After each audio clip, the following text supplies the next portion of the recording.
Welcome to Wolf Sanctuary. Orchids at 9, lunch at 1, murder in between. Tell us where you're listening from. The case starts now.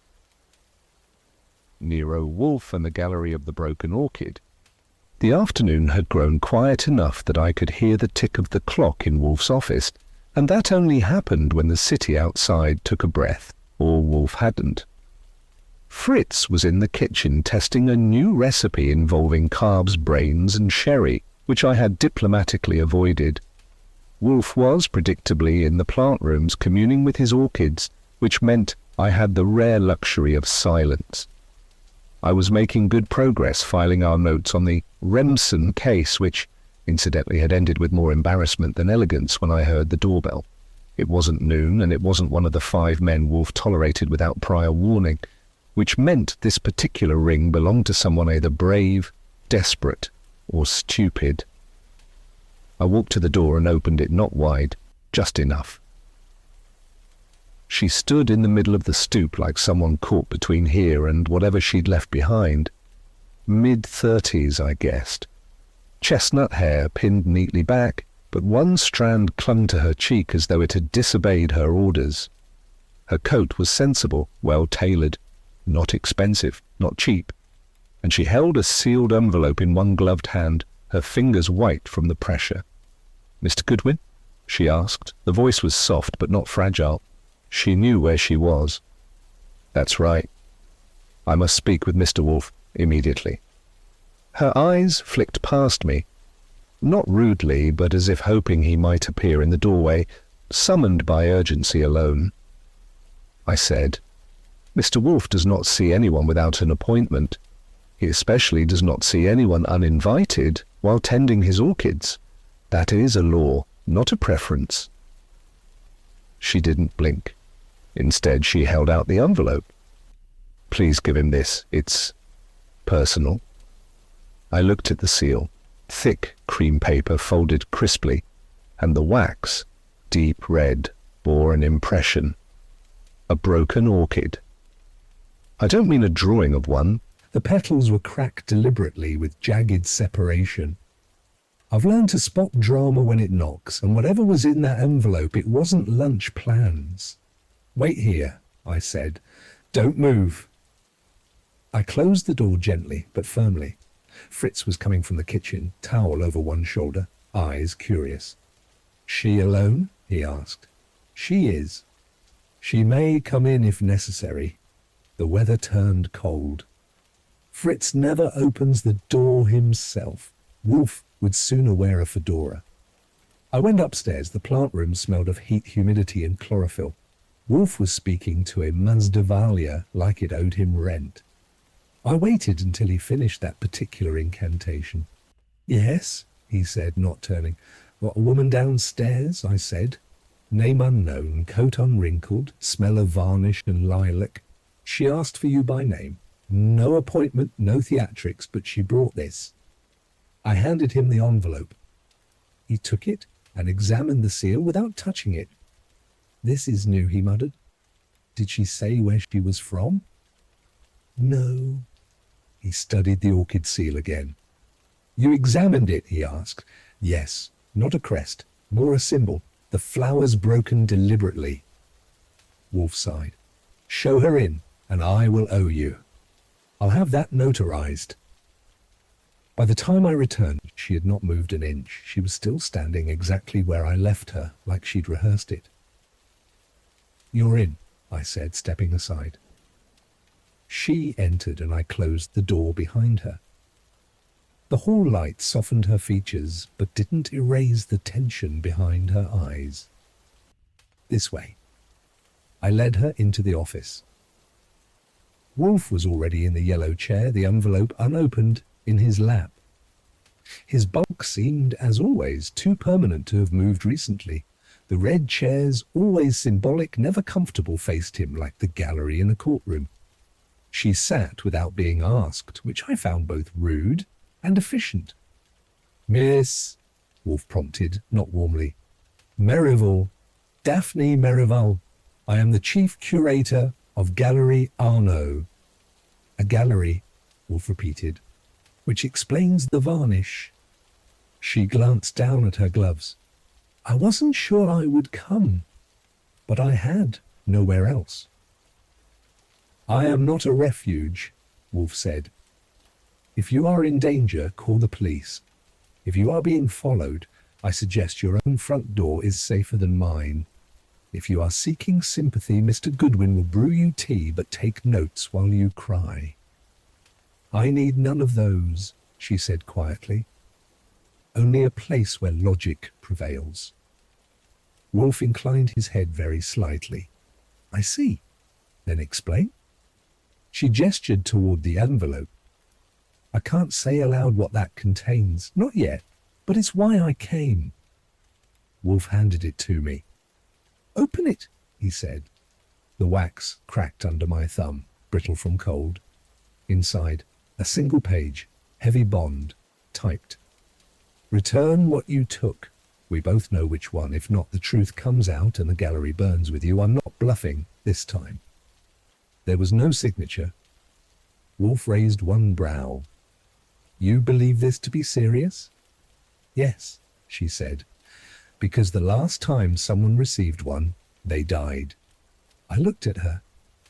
Are you saying this is about a murder? I don't know, she said, but if it wasn't before, it might be now. Wolfe sat back.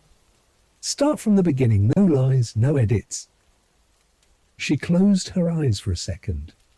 There was a painting, one of our private collection, not displayed but known, the Orchid in shards. It's gone, and no one's admitting how or when. That is theft, Wolfe said, which involves the police. Not when it was never supposed to be there in the first place. Archie paused his pen. That sounds like something worth expanding, I said. She looked from Wolfe to me and back again.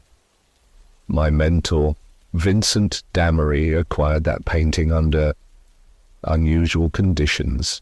He died last year, but not before warning me that if anyone came asking for it, I should destroy it. Wolfe closed his eyes, a tick of thought, and instead, I catalogued it, locked it away, but I couldn't bring myself to destroy it. He said there was something in the layers, something more than paint. Now it is missing, Wolfe concluded. Yes. And you fear someone is willing to kill to retrieve it. She nodded once. Then Miss Merrivale, Wolfe said, Welcome back, you may have come Before we to begin, the wrong make place, sure you're somewhere but at quiet. precisely the right time. The room settled into that peculiar stillness Wolfe preferred when contemplating danger, not fear danger. There's a difference. He closed his eyes again, as if replaying her words behind his lids. I leaned back in my chair.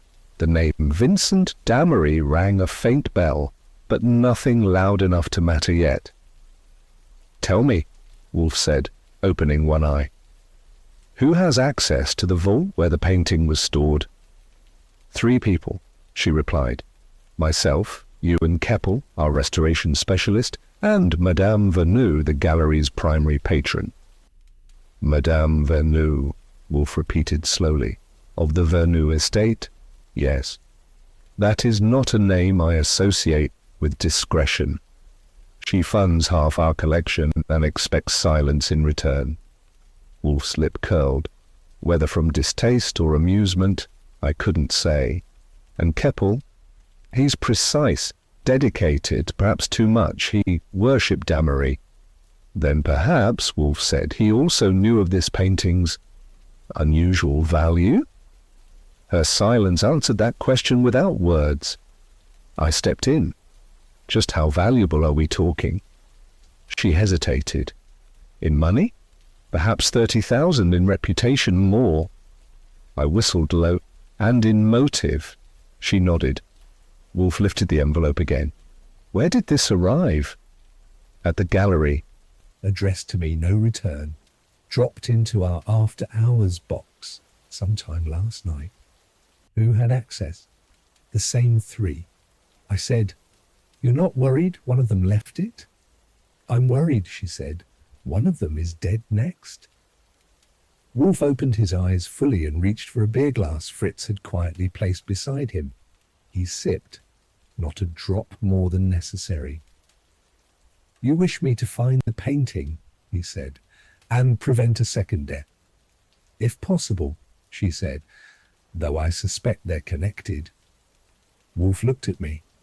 "Well, I'll need the gallery layout, full staff list, and a look at that vault." "I can arrange it," she said, "but no uniforms, no suspicion." "You'll get Archie Goodwin in a grey hat and a quiet voice. That's the best we can do." Wolfe sighed. "I have no desire to engage in subterranean games of art forgery and wartime blackmail. However, this," he tapped the orchid seal, "is original, and I detest second-rate threats made with first-rate intent." She stood. "I'll return tomorrow with the files. At noon." "That will not do," Wolfe said. "I dine at 1. She considered. 10:30? Acceptable. She turned to go and then paused. "There is one more thing," she said softly. Wolfe grunted. "The painting, it was never listed in any official catalogue. Only those who saw it in person ever knew it existed." "That limits suspects," Wolfe said. "Yes, but..." She looked at me. "You mentioned Damery. When he died, it was called natural causes, but I saw him that night. He told me something. He said, 'The orchid isn't broken yet, Daphne, but when it is, you'll know.'" "That," Wolfe said, "is sentimental drivel." "Maybe," she said, "but now it's gone, and this..." She tapped the wax seal I still held. "Is the first sign since his death that someone else remembered." Wolfe didn't speak. He watched her leave the room without rising. I escorted her to the front door, and for a moment we both stood there side by side. She looked up at me. "You believe me?" "I believe you believe it," I said. "That's enough for now."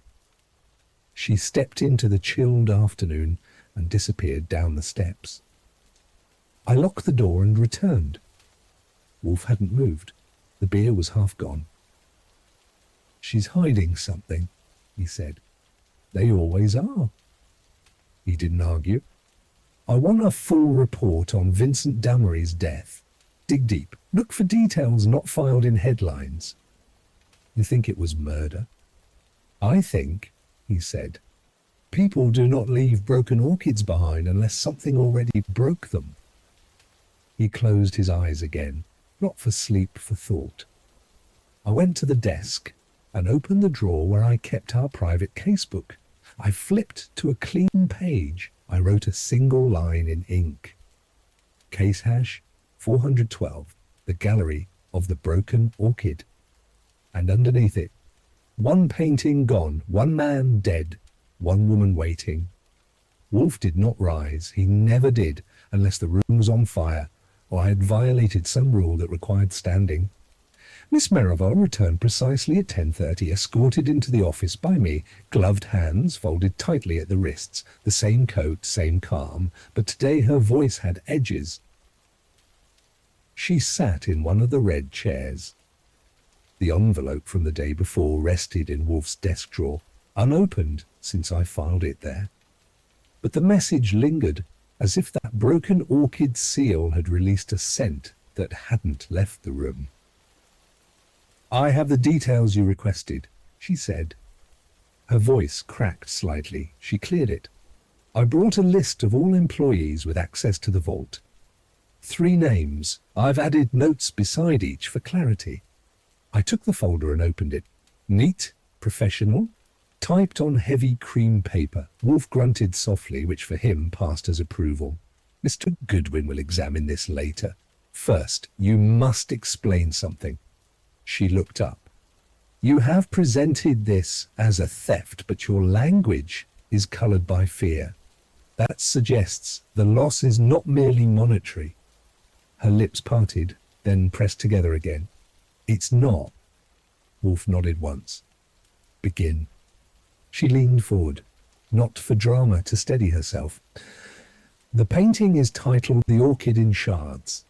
It was painted by a German Jewish émigré named Elias Lautenbach. He fled Dresden during the war, smuggled across the border by my mentor, Vincent Damery. Lautenbach died before the war ended, tuberculosis. He was young. The painting is one of only 3 confirmed works he completed. Wolfe closed his eyes briefly. Continue. It was given to the gallery under private agreement, never listed in the public collection. Damery insisted it be kept sealed. He said there were elements in it not yet understood. When I joined the gallery 6 years ago, he told me it was my responsibility to ensure it never left the vault. Then why was it there? Because he didn't trust private hands either. Is there a record of the transaction? No, only a handwritten letter. And that letter is where? She hesitated. In my possession? Wolfe opened one eye. That is highly irregular. Yes. I stepped in. What was so dangerous about the painting? She turned toward me. That's what I've never understood. He wouldn't say. Only that it wasn't finished, not really. That Lautenbach painted something within it, hidden, embedded. Wolfe opened both eyes. You believe him? I believe he died, convinced of it. And how did he die? She swallowed hard. Cardiac failure, but she hesitated. I was with him that night. We had been discussing Lautenbach's journals. He grew anxious, pacing. He said something like, "It will not stay buried." Then he collapsed. Wolfe waved a hand slightly. And no one suspected foul play.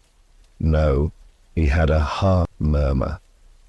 There was nothing unusual, except... She lowered her voice. Except the painting had been moved. Wolfe raised an eyebrow. Describe that. I visited the vault the next morning to return the journal. The canvas was slightly misaligned. The frame edge had smudges. Someone had touched it. You are certain? I'm the only one who catalogued that section. I know every inch. I wrote a note in the corner of my pad. Why lie now? Wolfe watched her for several moments, then said, "And now the painting is gone." She nodded. Discovered missing 2 nights ago. The frame left intact. Back panel removed. Nails clipped, not pried. A professional, Wolfe muttered. Or someone with tools. I said, "And then you got the letter?" She nodded. "Yes." Wolfe leaned back, hands folded. "Why me?" The question floated in the space between us. She did not answer immediately.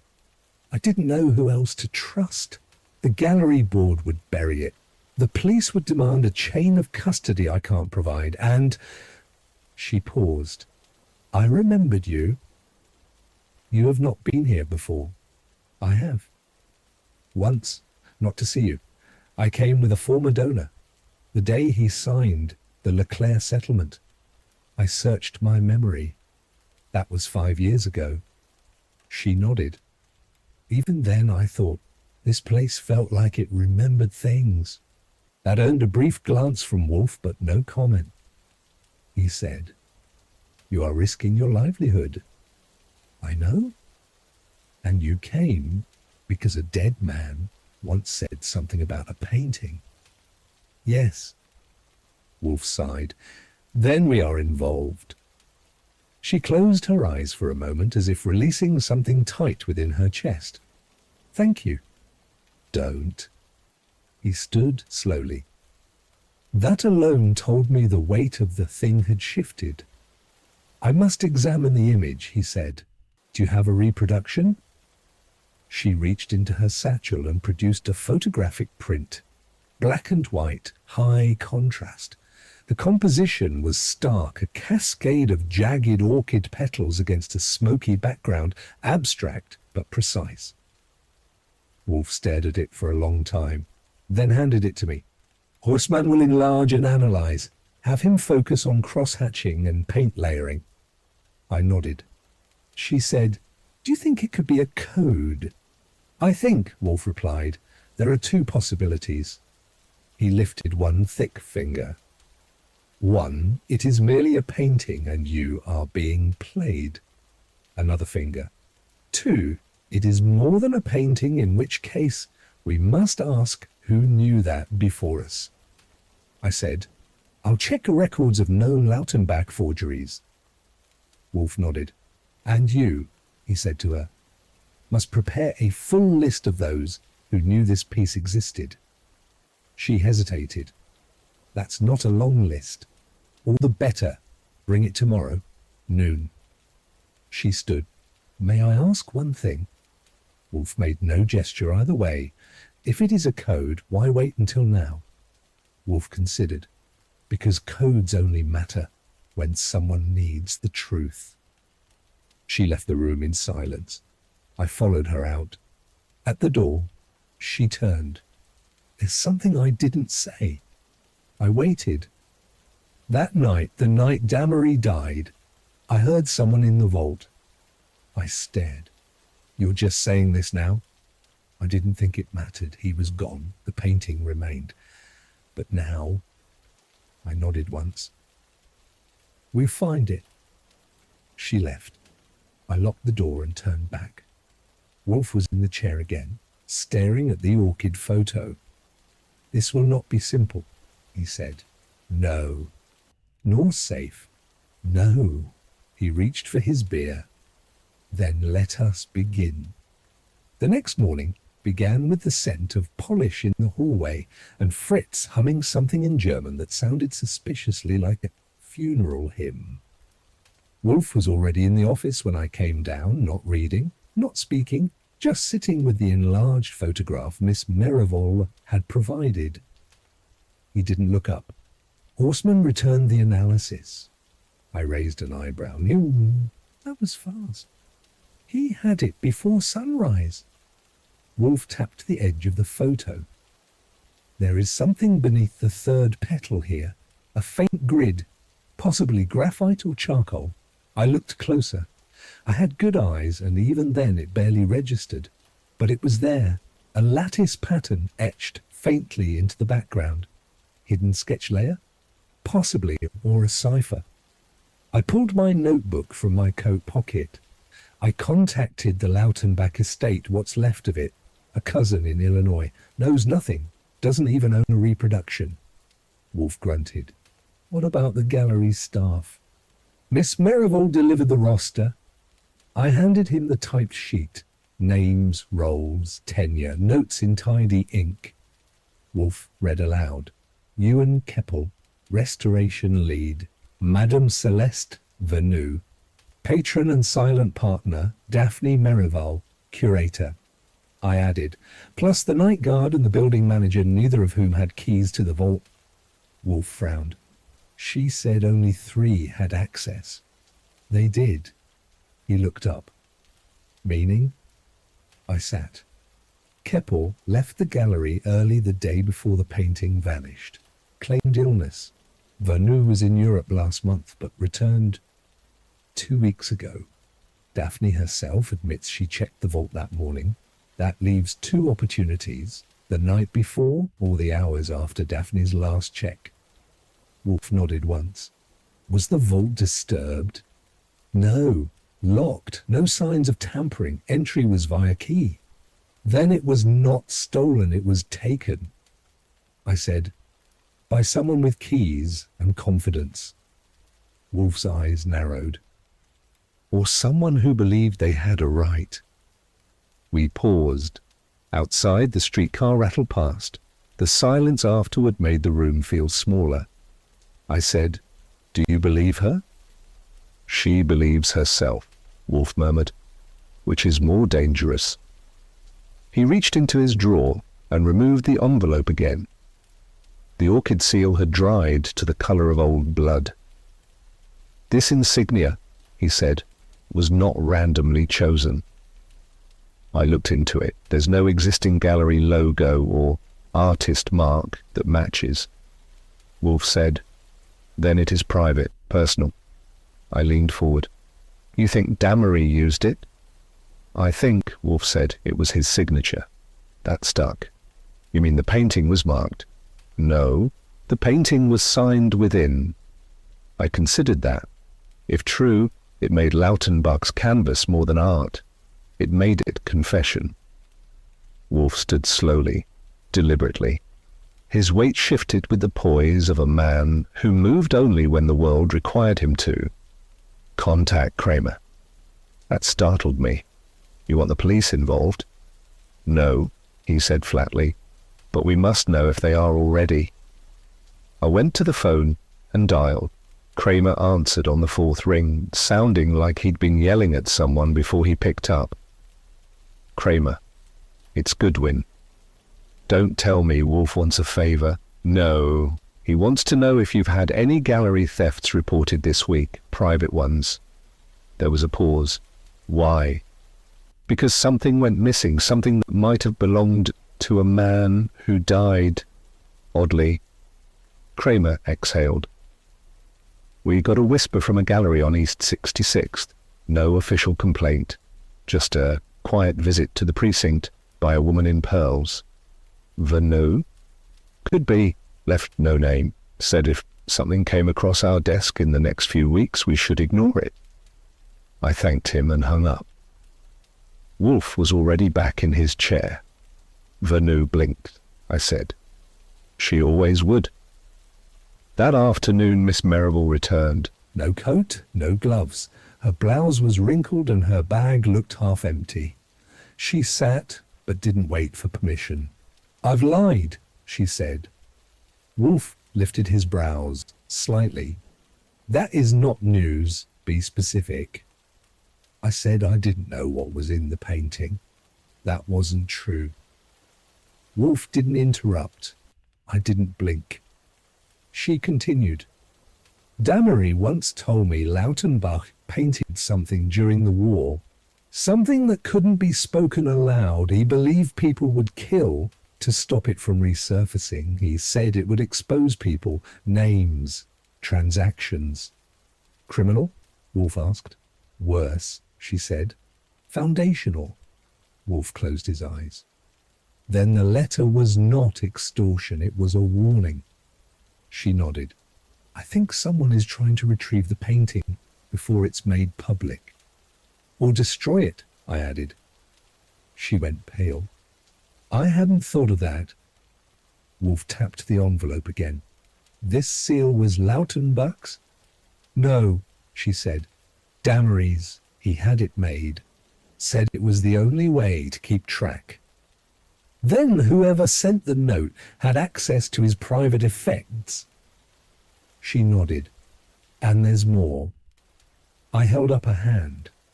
"Please tell me you're not about to reveal a missing notebook." She pulled one from her bag. Damery's ledger, his handwriting, notes on the painting, code structure, color layers, names.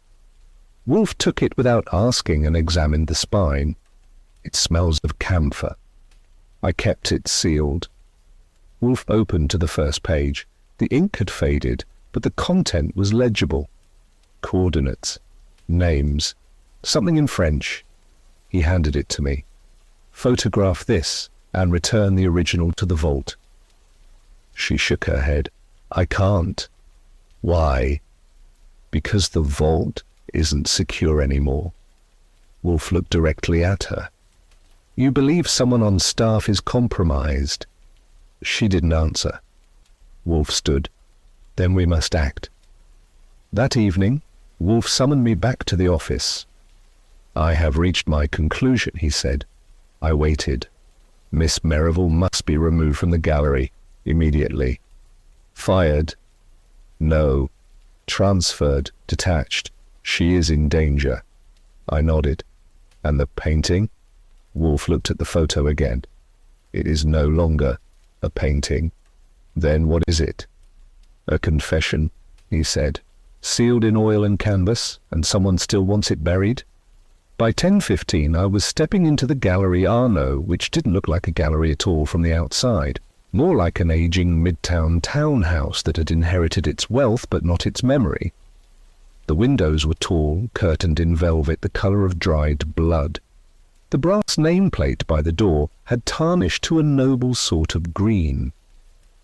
Inside it smelled of waxed wood, oil pigment, and the sort of careful silence that costs more than your rent but less than your reputation.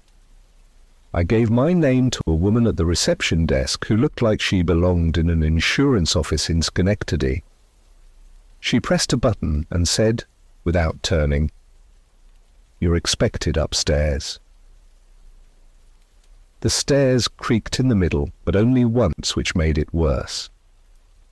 The gallery rooms on the second floor were dimly lit by filtered daylight through gauze curtains. Every shadow looked curated. A man was waiting for me, leaning against the lintel of room B. He was thin in the way painters often are. Sharp shoulders, pressed slacks, sleeves rolled precisely to the elbow. His eyes were green. Too green. "Archie Goodwin. That's me. I'm Ewan Keppel, the restoration expert." We shook hands. His grip was cool and brief, like he'd learned it from textbooks. He gestured toward the room behind him. "Come, the vault isn't far." We walked past a narrow corridor lined with portraits that didn't like company. I recognized Lautenbach's style in one of them: fractured geometry, hidden symmetry. Keppel caught me looking. Not many know his work by eye. I've had a recent education. He didn't smile. At the vault door, he paused. The metal was thick, gunmetal grey, with brass hinges and an embossed crest I hadn't seen before, not the broken orchid. A different symbol, a half-moon over a keyhole. "This is where it was kept," he said. "The orchid in shards." "Was? It's gone now." I stepped closer. The frame still hung on the inner wall empty. The nails were clipped clean, as Daphne had said. No scratches, no mess. "Professional job," I muttered. He nodded. "I didn't even hear the alarm." "There was one." He smiled faintly. "Hidden, but whoever took it disabled it before entering."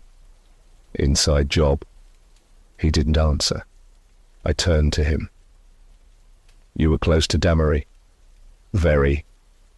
"What kind of man was he?" "Brilliant, paranoid, and not wrong as often as people hoped." He ran a finger along the empty frame. "He said that painting would outlive all of us." "Any idea why?" He hesitated. "He thought it held something dangerous. Information, a confession, something coded into the paint." "Do you?" He turned to me. "I think the only dangerous thing in art is when people believe it too deeply." That was elegant, but it didn't help. I stepped out of the vault and turned toward a third gallery wing. The hall narrowed there, oddly, a little too sharply. I stopped. "This layout doesn't match the building." Keppel looked at me. "Excuse me?" "From the street, this house has 6 windows across the second floor, but from inside we've passed only 4. He didn't answer. I said, "What's behind that wall?" "Storage." "May I see it?" He hesitated, then nodded. We turned a brass key in a quiet door and entered a narrow room filled with old crates, canvas rolls, and a thin coating of dust that didn't look entirely honest. I scanned the walls. No broken orchids, no surprises. But something about the space didn't add up. "Who else uses this room?" I asked. "Only me," he said. "And Madame Vernou, if she's inspecting alone." "Does she come often?" "Twice a month." I turned slowly. "And when was her last visit?" 5 days ago." That meant she was in the building the day before the painting vanished. I filed that away. Back in the main corridor, we passed a small writing desk near a glass display of lacquer boxes. A woman sat behind it, reading a playbill. Her name tag read Nina Trelling, Assistant Curator. She didn't look up until I was almost past. "You're Miss Merrivale's detective," she said. I stopped. "I'm not a detective." She smirked. "Then what are you?" "Opinionated." She closed the playbill and looked up fully. "She shouldn't have come to you." "Why not?" "Because Damery didn't want it solved." That got my attention. "Did he say that?" "Not directly." "Then how do you know?" She tilted her head. "Because he destroyed the others." "What others?" She stood and walked toward a locked cabinet behind her. From a shelf inside, she pulled a binder wrapped in ribbon. Inside, faded photos of several paintings. All Lautenbach, all catalogued and crossed out in ink. "These were the other Lautenbach canvases," she said.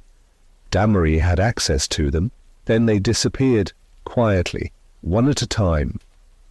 "You think he destroyed them?" "I think he erased them." "Why?" "Because he believed Lautenbach's art could be used as a weapon." She placed the binder back in the cabinet gently. Her hands moved like someone handling ashes. I said, "If Damery was trying to destroy Lautenbach's work, why keep this one?" She shrugged. "Maybe he thought it was different, or maybe he failed." Ewan Keppel stepped into the hallway again. He'd returned with a cloth bundle under one arm. "Found this," he said. "Damery's pigment catalogue. You might want it." I opened it. A ledger of paint types, varnishes, dates, all in a looping script.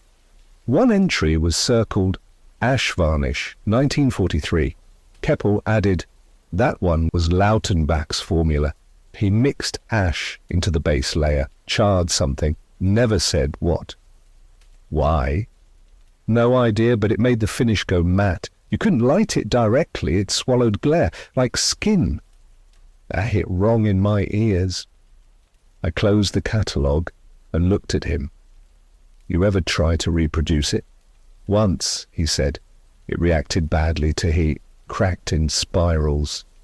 "Was the painting stored near heat?" "No. But if someone tried to move it..." He let the sentence finish itself.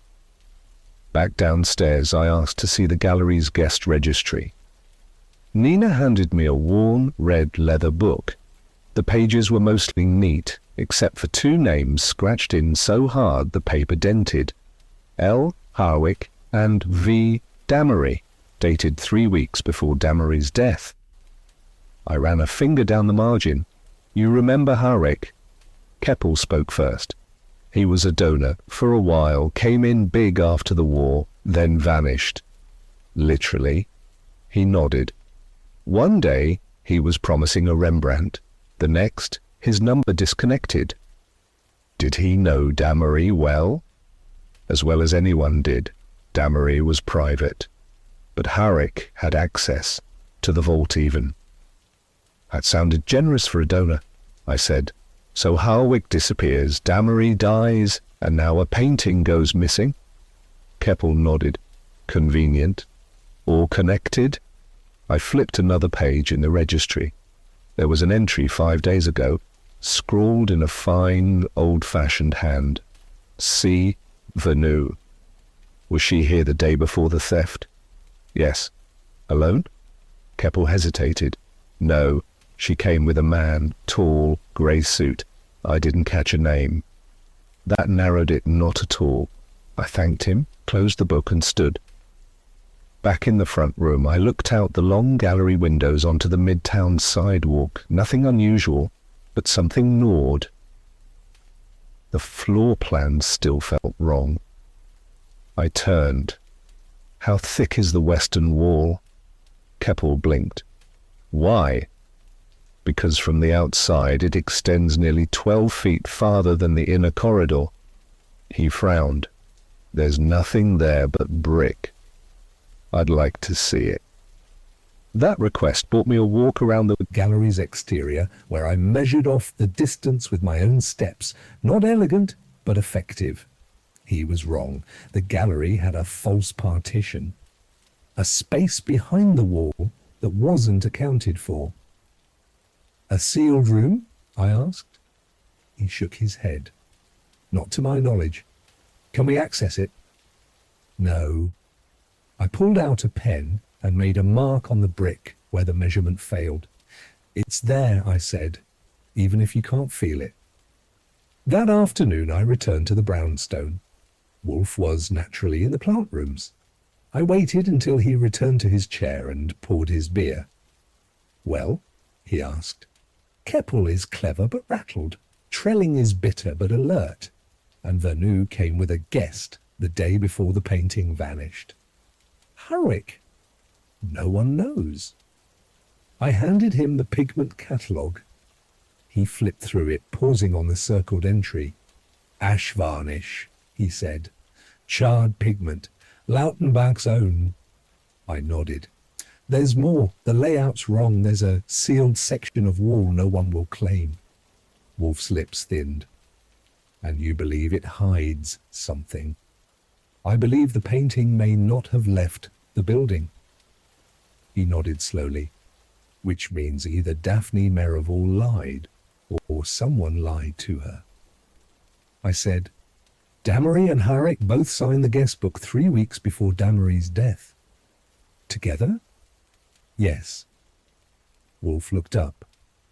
Then they were still in contact. That is useful. I paused. There's one more thing. Lautenbach's pigment cracked when exposed to heat. If someone moved the painting improperly, Wolfe finished it for me. Then it may have cracked, which could destroy the cipher. Or reveal it. That was the only thing Wolfe liked better than beer. He closed the pigment ledger and reached for a pad of his own. We need to find Hurwick. He vanished. So does every man who thinks he's seen the truth. And if he's dead, Wolfe smiled grimly, then someone still carries his secret, and secrets always surface. The vault door groaned open like it resented the sunlight. I stepped in first, careful with the toe of my shoe, not out of superstition, but because Ewan Keppel had warned me the cleaning staff hadn't touched the floor since the painting vanished. The room was 10 by 12, walls panelled in walnut, ceiling low. One overhead light buzzed faintly. The air held the scent of old varnish and something sharper underneath, paint perhaps, or the residue of worry. The frame still hung on the back wall. It was empty, but not innocent. I moved closer. The brass corners were clean, too clean, as though someone had wiped the wood down, not just with care, but with intent. Yet the centre crossbeam still showed a smudge, a faint one. It curved the kind of arc left by a gloved thumb pressed too quickly. I took out a handkerchief and held it a few inches away. The smudge was oily, pale ochre with a streak of rose. That caught my attention. Most paintings age from the inside out, oils fade, pigments flatten. But this still shimmered, still wet almost. I stepped back. Ewan, I called. He appeared at the door, sleeves rolled, expression neutral. Have you touched this since we spoke? No. Anyone else? No one's entered. I keep the vault key. I gestured to the smudge. He stepped forward, peered close, and frowned. That's new. It's not 40 years old kind of paint. He looked disturbed. I'd swear to it this wasn't here last week. Yet it is now. He was quiet. I said, this suggests the painting was removed recently, not carefully, and possibly by someone unfamiliar with oil. Ewan rubbed his jaw. You think the canvas cracked? If they used force, yes. Lautenbach's varnish doesn't travel well. He didn't disagree. I examined the edge of the frame. A thin trace of graphite curled near the lower pin. I took out a penknife and lifted it carefully. The fleck came off like ash. I pocketed it. "I'll want the visitor log again," I said. "This time, the last 6 weeks. Come upstairs." We left the vault and headed back through the corridor. The paintings watched me go. One of them, a portrait of a pale woman in mauve, unsigned, looked too curious. I added that to my mental file. In the front office, Nina Trelling was sharpening pencils with too much vigour.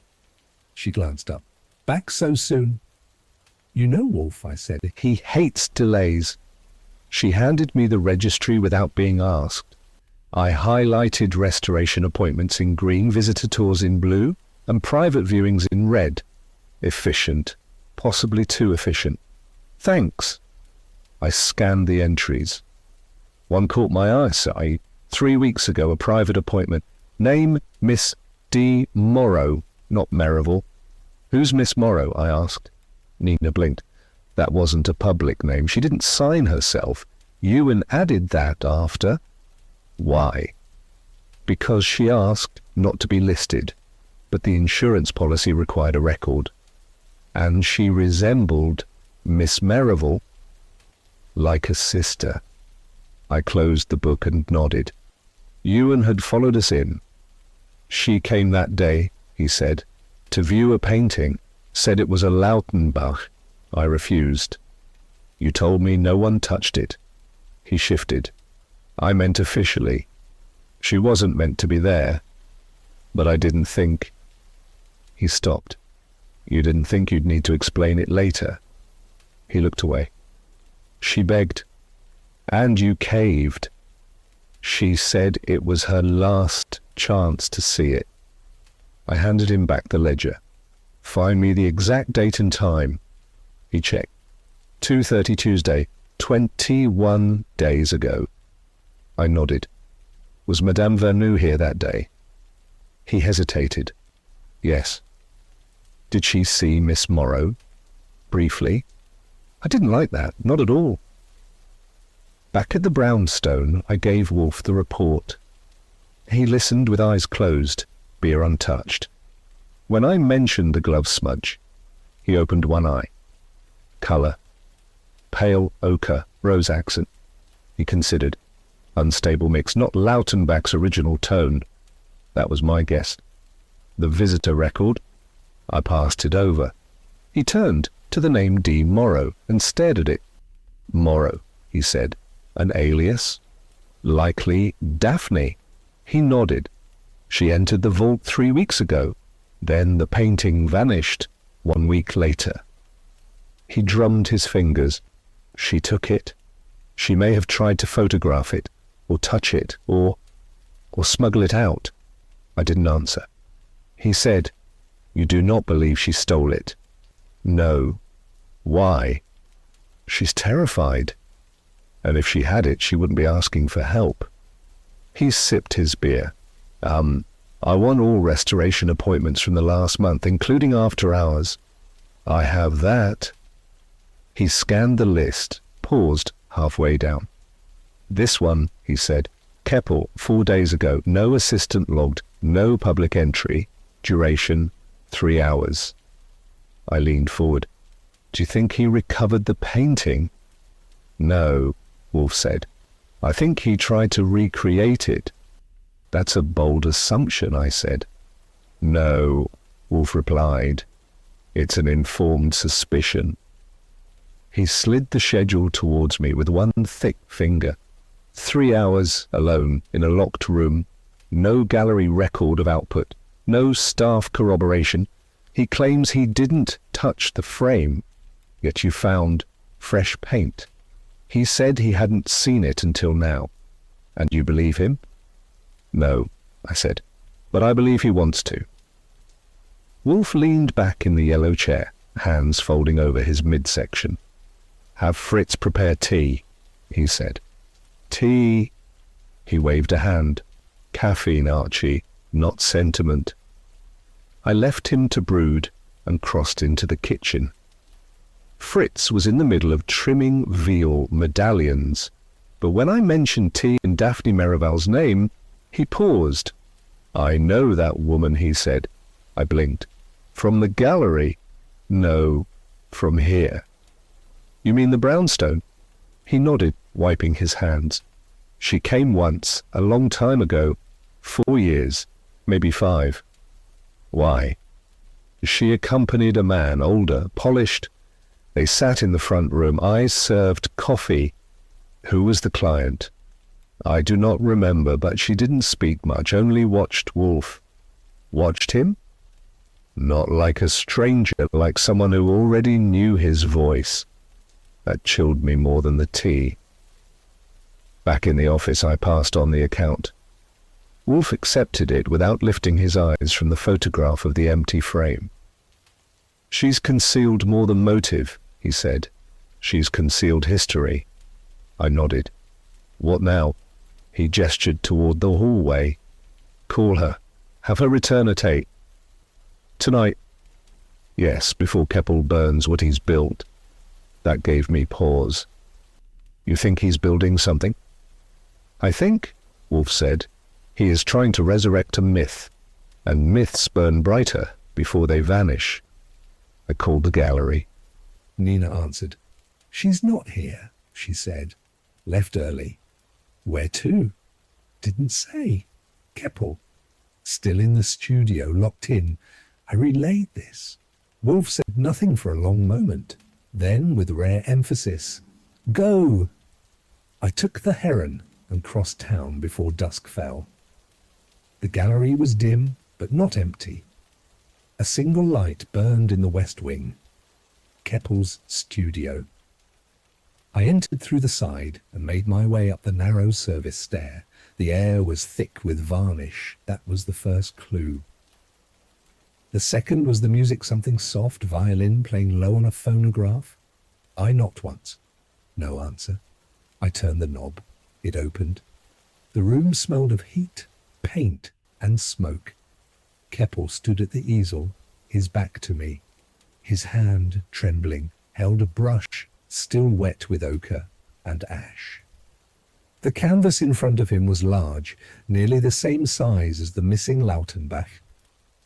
He turned, startled. "You can't be here." "Neither can that," I said, pointing at the painting. He stepped in front of it. "It's not a forgery." "No? It's a study." "Of a painting no one was allowed to see?"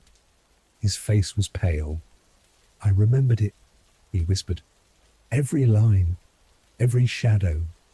You saw it once. That's all it took." I stepped closer. The canvas behind him was incomplete but disturbing. The orchid petals were jagged, too jagged, and the colour it shimmered. "You used the varnish." "Yes." "From memory?" "From his notes." I said, "Why lie about touching the frame?" He didn't answer. "You were there the day Merivale came." He nodded. "She asked questions." I didn't answer. "But she touched the edge." "And?" She flinched, like it shocked her. I moved past him and looked closer at the painting. The centre had a shape, a faint one, not a flower, a symbol. It was a crest. The broken orchid, almost hidden. "You added that?" "No, it emerged." "You're saying it appeared?" He didn't answer. I stepped back. "You think the original was like this?" "Yes." "And you think you've rebuilt it?" He shook his head. "I felt it, but I didn't rebuild it. I summoned it." "That was nonsense." "But not entirely. Where's the real one?" He looked down. "I don't know." "You're lying." "I'm not." "You said you remembered every line." He didn't reply. I turned and walked out. Back at the brownstone, Wolfe waited with the ledger open and 2 cups of tea untouched. I sat. "Well?" "He's rebuilding the painting from memory with notes." Wolfe lifted a brow. "And?" "It's close, too close." Wolfe closed the ledger. He believes the painting held power. He does. And Miss Merrivale? She flinched when she touched it. Wolfe lifted his glass. Then the painting was not just viewed, it was felt, which means Lautenbach succeeded. I leaned forward. What do you want to do? Wolfe said, find the original. And if it's destroyed? He sipped his tea, then said softly, then the man who destroyed it carries the last proof it ever existed, and he will speak. That silenced the room. Even Wolfe blinked once. You decoded it, he said. Yes. How? She drew in a breath, measured and shallow. Lautenbach painted with repetition. The shapes, petals, stems, fractures weren't arbitrary. They mirrored a cipher, a numerical pattern he used in letters to friends, still in occupied territories. Wolfe tapped the arm of his chair once. Show me. I can't. I no longer have the cipher. Why? She didn't answer immediately. It was stolen, along with the painting. Wolfe's brows lowered. You never reported it. I couldn't. Why not? She uncrossed her legs and leaned forward. Because the names on that list included donors, diplomats, men who helped me survive after Lyon, men who now sit in American salons and call themselves liberators. Wolfe spoke softly. You protected them. I protected my gallery. He was silent for a beat. And you believe Laird Harwick wanted to sell the painting? No, she said. Laird wanted to use it. Wolfe's tone sharpened. How? As leverage. He discovered the cipher months before Damery died. And then he vanished. She nodded. I believe someone silenced him. Wolfe asked. And you think that someone has returned? Her answer was quiet. I know they have. Wolfe pressed two fingers together. You were at the gallery the day before the theft. Yes. Who did you bring? She paused, then exhaled. A man from Zurich. He claimed to represent a collector. I suspect he was intelligence. Which branch? She smiled faintly. You tell me. Wolfe's voice grew colder. You brought him into proximity of the vault? Yes, but the painting was already gone. Convenient, Wolfe said. She didn't flinch. I took no payment, no contract. I only let him see the floor plan. Wolfe turned to me. Archie? Yes? You will find out who booked the Zurich man's passage. Right. Madame Venu stood. I came because you asked. And you've answered more than I hoped, Wolfe said. She reached for her gloves. Be careful with Miss Merrivale, she said softly. Why? She doesn't know what she's carrying, but someone else does. I walked her out. She didn't offer a handshake. Just a look not quite regret, not quite warning. Back in the office, Wolfe had not moved. I said, do you believe her? He looked at the spot she had sat. I believe she was telling the truth. Which part? The part that matters, he said. The painting was not just art, it was currency. Kramer arrived like he always did, loud, red-faced and tracking the scent of Wolfe's disdain like a bloodhound on a leash too short. He didn't knock, he pounded. Fritz, naturally, left the door to me. I opened it just wide enough to block the glare. Inspector, I said, come to confiscate our furniture or just insult the wallpaper. He shoved past me. Where is he? In the only place he ever is. Wolfe was already seated in the yellow chair. He hadn't moved, but his expression had darkened one shade since the footfalls crossed the threshold. Kramer stopped just short of the desk. Damn it, Wolfe. You've had your nose in this thing for what, a week? And now the gallery files a report. after the fact. Theft delayed, Wolfe said calmly, is not theft denied. Kramer growled. And I get the pleasure of being the last to know. You are not the last. The thief remains ahead of you. That didn't improve the mood. Kramer dropped a folder on the desk. They finally coughed it up. Partial inventory. Visitor logs, 2 staff background checks. Wolfe ignored the folder. I'll require more. I want Damery's death report. Autopsy, if it exists. I want full employment records for Keppel and Trelling. And I want the original vault schematics. This isn't a private club, Wolfe. We don't tailor files on request. You do, Wolfe said, if the death was misclassified. Kramer froze. You think Damery was murdered? I think, Wolfe said, he was silenced. Kramer's jaw clenched. I'll see what I can find. Wolfe closed his eyes. That will do. Kramer looked at me on his way out. If you're sitting on anything, Goodwin, I always am. He left with the grace of a suitcase kicked downstairs. Wolfe didn't speak for a moment. Then, follow her. Daphne? Yes. Now, she will not wait. I put on my coat. It was dusk when I saw her leave the gallery. No gloves, no scarf, head low against the wind.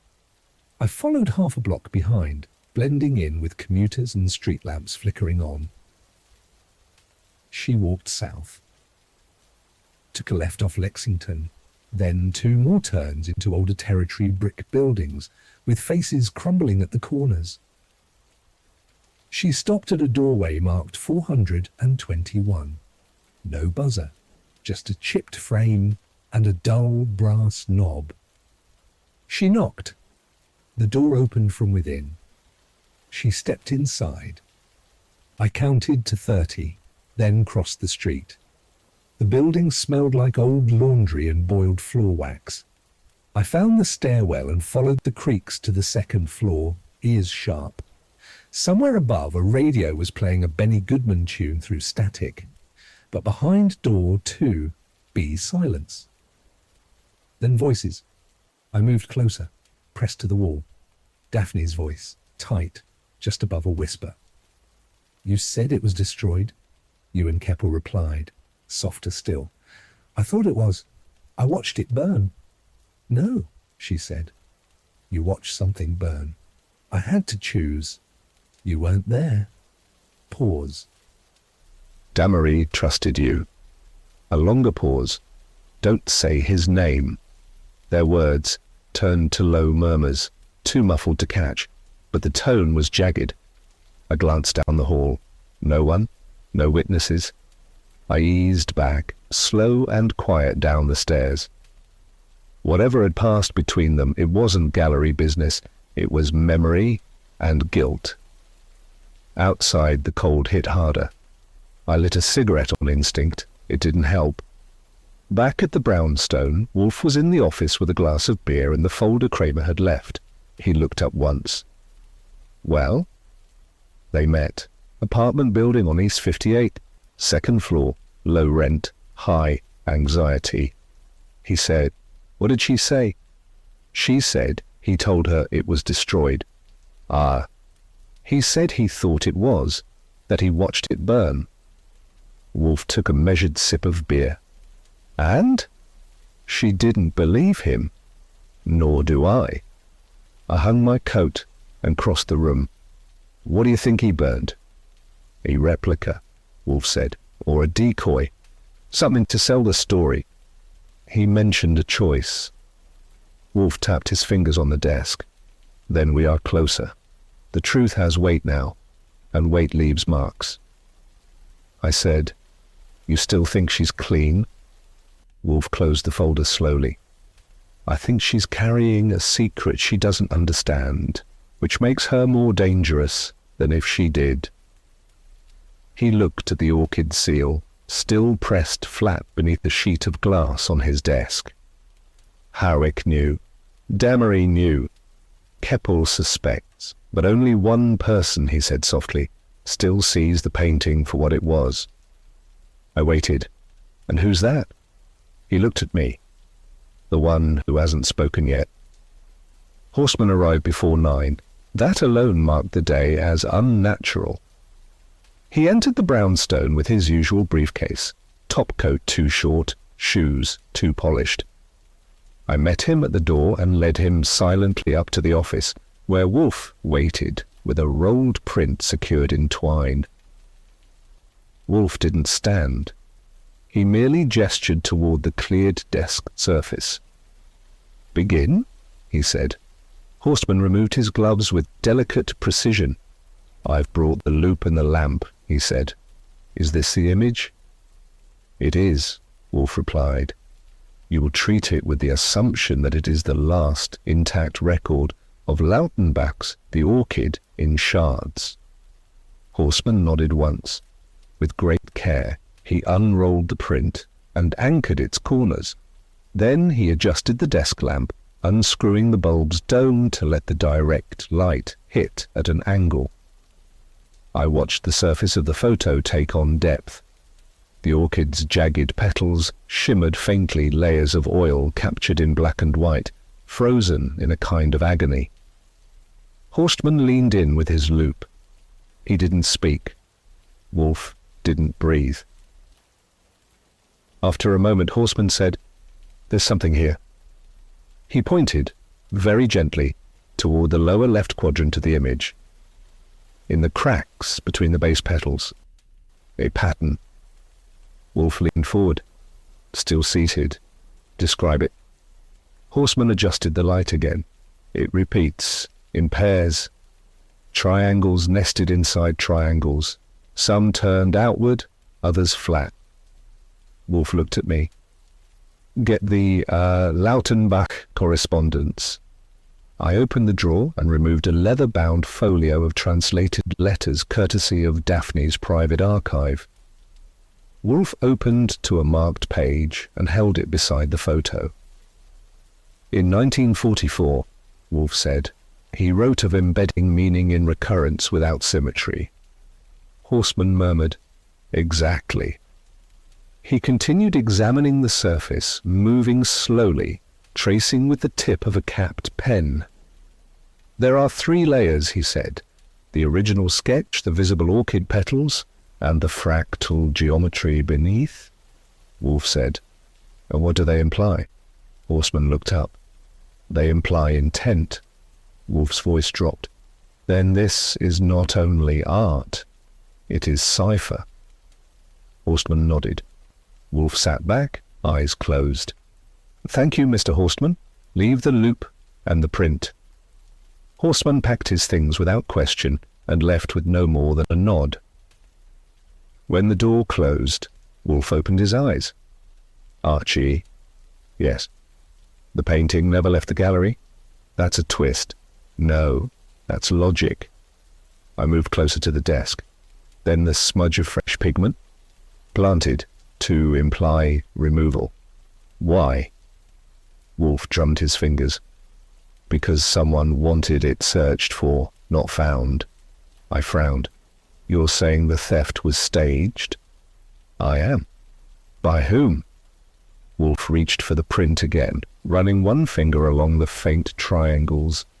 "Someone who wants to delay discovery. Someone who knows the cipher exists but cannot read it yet. Someone like Vanu? Or Keppel? Or Daphne?" Wolfe paused. She touched the frame. She flinched. That was not surprise. It was memory. I leaned against the desk. "You think she saw the code before?" "I think," Wolfe said, "she never stopped seeing it." The room was silent for a long moment. Then Wolfe spoke again, quieter. "There's something else." "What?" "Count the petals." I did. 7 large, 3 small. And the base, a dark blot. "Rough-edged." "Look closer," Wolfe said. I did.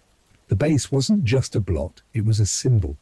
An inverted orchid, broken stem, encircled by lines like rays. "That's not artistic," I said. "No, Wolfe said. It's heraldic. I pulled the print closer, squinting under the angled lamplight. The symbol embedded at the base of the stem wasn't a mistake, it was deliberate. Fine brushwork hidden beneath the visible bloom precise enough to escape the eye, but not the intention. Heraldic, you said? Yes, Wolfe murmured. Not national personal, likely fabricated but with structure. The circle, the radiance, the bisected stem, a message. I stepped back, arms folded. You think Damery saw this? He did more than see it. He died for it. Wolfe tapped the loop gently against the desk. The pattern suggests chronology. The petals aren't arranged to reflect natural anatomy. They follow a sequence. A ledger, I said. Wolfe nodded. Names, dates, perhaps shipments. It was never a painting in the traditional sense. It was a vault, and someone cracked it. Wolfe's gaze shifted to the corner of the room where Fritz's silver tray held the unopened envelope Vernu had left earlier that week. Her signature, elegant and faintly perfumed, curled at the bottom in sepia ink. I moved toward it, then paused. You think it's inside? No, Wolfe said. But I think she hoped I wouldn't ask. I returned to the desk and sat. If the painting never left the gallery, where is it? Wolfe didn't answer immediately. He stared at the photograph. Hidden, he said, but not removed, likely transferred, covered, perhaps disguised beneath another work. I raised an eyebrow. Another Lautenbach? Unlikely, too dangerous, another artist entirely. Something innocuous, familiar, a restoration subject. I understood then. You think Keppel disguised it during his after-hours session? Wolfe nodded once. He had the tools, the privacy, and the motive. To hide the code from Vernu, to keep it long enough to solve it. I leaned forward. But why would he try to rebuild it from memory? To stall, Wolfe said. He's bluffing, hoping that his imitation buys time. I looked at the loop, still warm from Horstmann's hands. And the real one? Still within the gallery. I said, You want me to go back? No, I want you to send Daphne. My brow arched. She won't like that. She doesn't need to. I stood. What do I tell her? Wolfe folded his hands. Tell her the code has begun to speak and someone is listening. That night, I made the call. She answered on the third ring, her voice tense. Yes? It's Goodwin. A pause, then. What happened? We found it? Another pause. Deeper this time. You don't understand. We found the code beneath the varnish. Silence. Miss Miravel? I'm here. I need you to return to the gallery tomorrow. Open the restoration files. Look for anything out of place. Titles that don't belong. Canvases recently relocated. She whispered, You think it's still there? I think it never left. The line was quiet for a moment. Mr. Goodwin, she said softly, if it is still there, then someone will kill to keep it quiet. Yes, I said, but not tonight. When I hung up, Wolfe was still seated, unmoving. She'll go, I said. She must, Wolfe replied. He closed his eyes. And when she finds it, we act. He didn't nod. Instead, he lifted his glass and said, To Lautenbach, painter, patriot, and prisoner of his own design. I didn't drink. Not yet. Instead, I watched the orchid's shadow flicker on the edge of the photo and thought of how long beauty can hide a ledger of betrayal. The clerk at the records department looked like he hadn't slept since Prohibition. His shirt was the colour of week-old newsprint, and his tie had surrendered to gravity. I handed him the request slip with a little extra charm, and he grunted without looking up. You said May 47? That's right.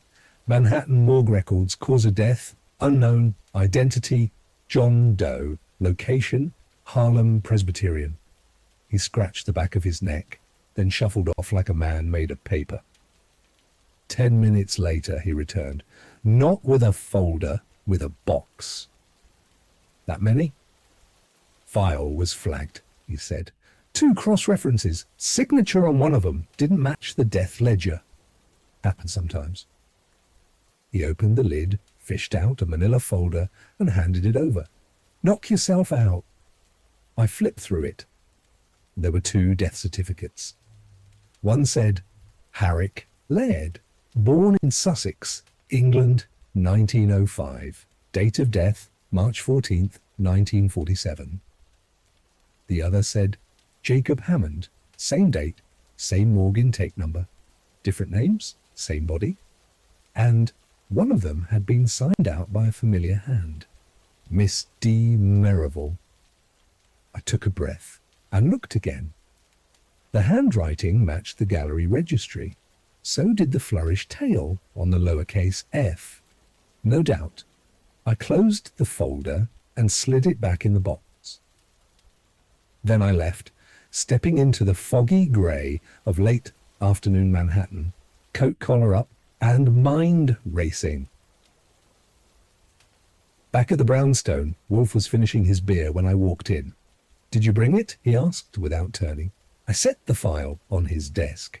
2 names, 1 body. Laird Harwick died 5 days before Damery. And he didn't vanish. He was buried under another name. Wolfe opened the folder. Who signed for the body? I waited. He found the line, read it, then read it again. Miss Merivale. Yes. She claimed he vanished. She did. Wolfe closed the folder slowly. And she lied. I nodded. Cleanly? He leaned back in the yellow chair, eyes narrowing. She helped bury him, then concealed it. Why? She said he was afraid, wanted anonymity. Wolfe snorted. Then she has either protected a coward or participated in a cover-up. She claimed he feared someone tied to the painting. Wolfe reached for another beer. Clever, he muttered. But not clean. There was a knock at the door. Fritz didn't move. I went. Daphne stood there, coat wrapped tight, eyes colder than the wind. You called for me, she said. Come in. She stepped inside, stiff but not timid. Wolfe did not rise. He gestured to the red chair. She sat. You signed the morgue document, he said. She blinked. So did I. No warm-up, no dance. Yes, she said softly. Why? Because he asked me to. Harrick? Yes. Wolfe stared at her. You expect me to believe that a man who fled Europe, then funded a gallery collection under a false name, died quietly and begged to be buried unnamed? He wasn't afraid of exposure. No. He was afraid of being followed. I said, by whom? She didn't answer. Wolfe pressed his fingertips together. Did he have the painting? She hesitated. Yes, for a time. And gave it to Damery? No. He gave it to me. I stood. You never said that. She turned to me. No, I didn't. Wolfe said, why lie? Because I thought I could protect it. Where is it now? I don't know. Wolfe studied her face. You had it, and you lost it. Yes. You hid it. Yes. Then someone found it. She didn't reply. Wolfe leaned forward. You signed the morgue form. You buried Harrick. You withheld the painting's provenance. You concealed your relationship to both men. Her voice trembled. I did it to protect what mattered. Wolfe snapped. You don't yet know what matters. That silenced her. The silence after Wolfe's outburst wasn't angry. It was surgical. He sat still, watching her, not blinking, not offering a lifeline. Daphne's chin trembled, but she kept her spine straight. I leaned against the bookcase and crossed my arms. Wolfe said, quiet enough. Why did he come to you? She exhaled. Because he trusted me. Not enough to keep his name. No, but enough to leave the painting. Why you, Miss Merivale? She glanced at me, then back to Wolfe. I wasn't always a curator.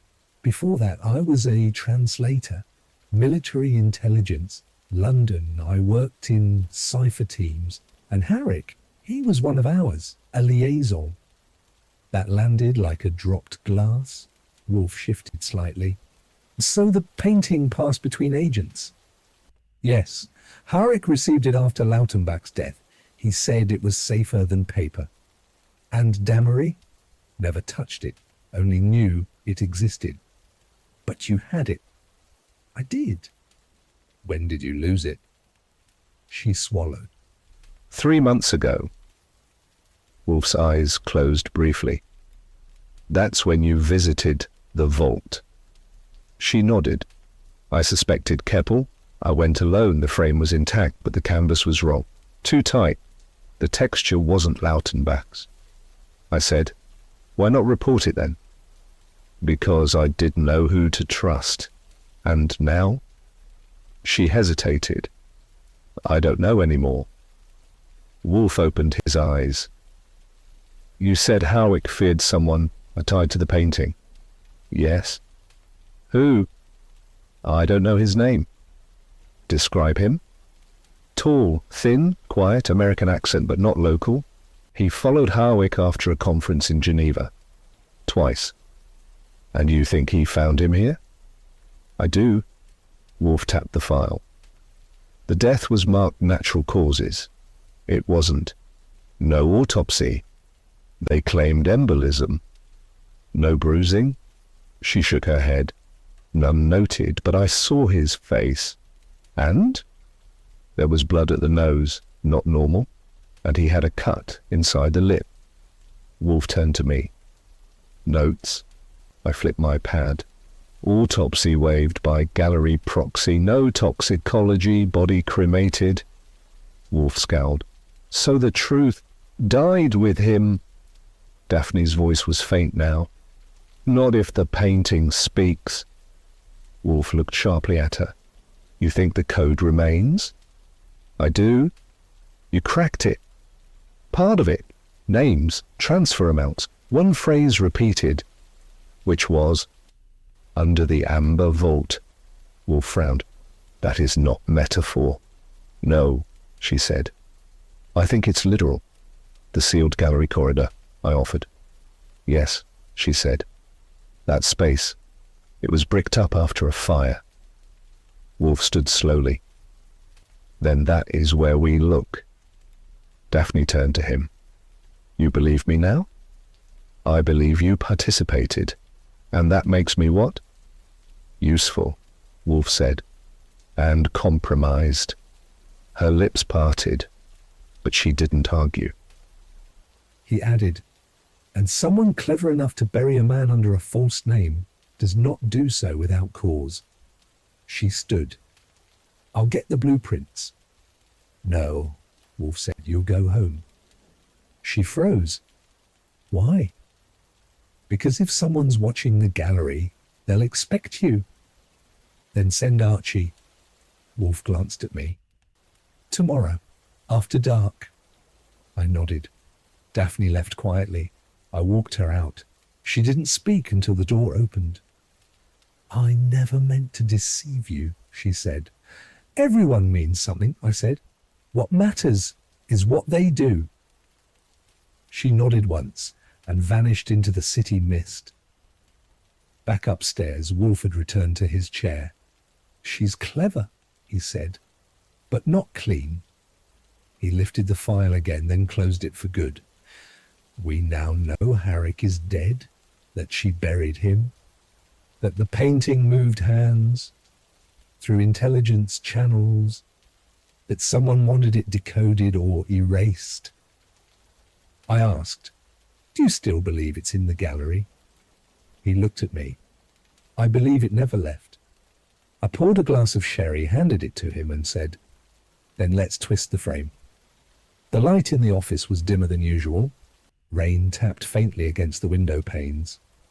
Wolfe had returned from the plant rooms 30 minutes early. That, in itself, made it a red-letter day. I handed him the pigment sample from Keppel's imitation. He didn't speak. He held it up, turned it under the desk lamp, and let the silence chew at the edges of my patience. Well? I asked. This, Wolfe said, is not Lautenbach's ash varnish. He placed it down like a judge laying a gavel. It's 20 years too young. I leaned forward. You sure? I am not an oracle, but yes, the pigment carries zinc white introduced commercially in 49. Lautenbach was dead by 45. Then Keppel's copy was a copy, but a convincing one. Yes, Wolfe murmured. Because it was based on a forgery. That caught me. Wait, say that again. He turned his head slowly. Keppel did not forge Lautenbach's painting. He restored a forgery one made to replace the original. I stood, heart thudding. Then where's the real one? Wolfe looked at the window. It was sold years ago. I stared at him. To who? A buyer in Prague, private collection, no customs record, but the insurance file from Vernoux's personal policy was illuminating. You have her policy. I do now, thanks to Mr. Kramer, who, despite protest, has retained a knack for charming insurance brokers. I ran a hand down my face. So Vernoux sold it quietly, kept the fake in the vault, and hoped no one would ever examine it too closely. Yes. And Daphne? Wolfe's eyes narrowed. She knew. I sank into the red chair opposite. She manipulated Keppel? She did. But why? Wolfe's voice lowered. Because she was named in the export papers? I looked up fast. Then she... Yes. She helped move the real painting, which means her cries of preservation were not about protecting a code. They were about shielding herself from prosecution. The rain struck harder outside. Anne Harrick? Wolfe sighed. He learned the truth, that the painting on display was a replica, that she had been involved, so he confronted her, and not long after, he was dead. I exhaled, and she buried him under another name. To prevent the link from surfacing, it was strategic, not sentimental. She played us. She played Keppel first, then us. The phone rang. I picked it up. Goodwin. This is Keppel, the voice said. You need to come now. Why? She's here. Who? He lowered his voice. Daphne? She knows we know. I don't think she came to confess. I looked at Wolfe. He nodded once. Go. The gallery was nearly dark when I arrived. The side door was open slightly. Keppel stood just inside, his collar wet, hands shaking. She's in the vault room. Alone? I think so. I moved past him, down the corridor, through the hall, where Lautenbach's other works watched like disapproving ghosts. The door to the vault stood ajar.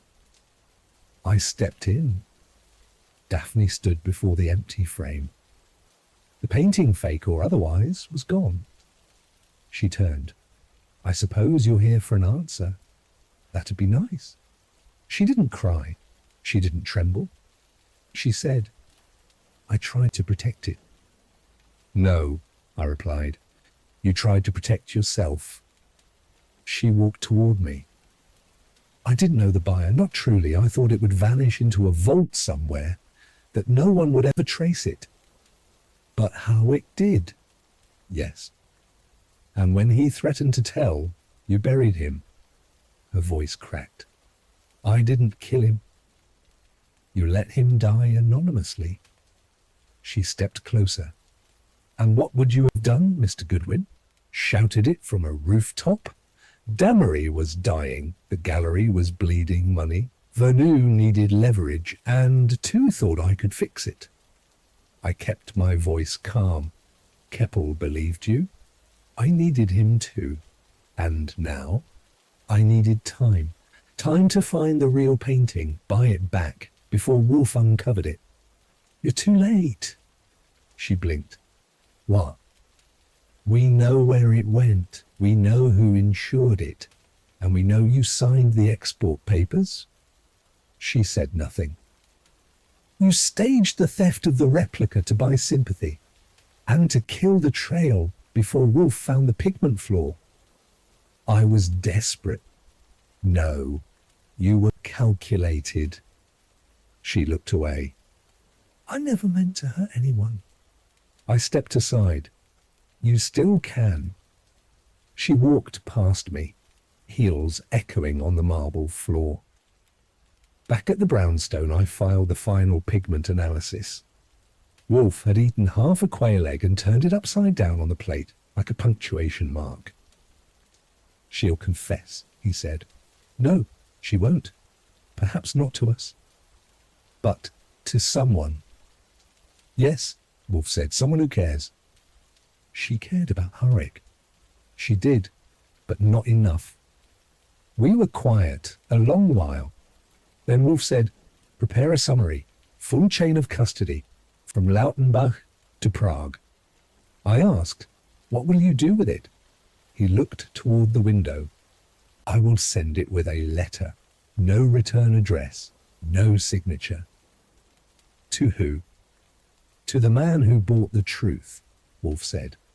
And let him decide what he paid for. It was nearing midnight when the buzzer rang. I was halfway through typing up Wolfe's dictated summary, the air still thick with the smell of damp wool from my coat.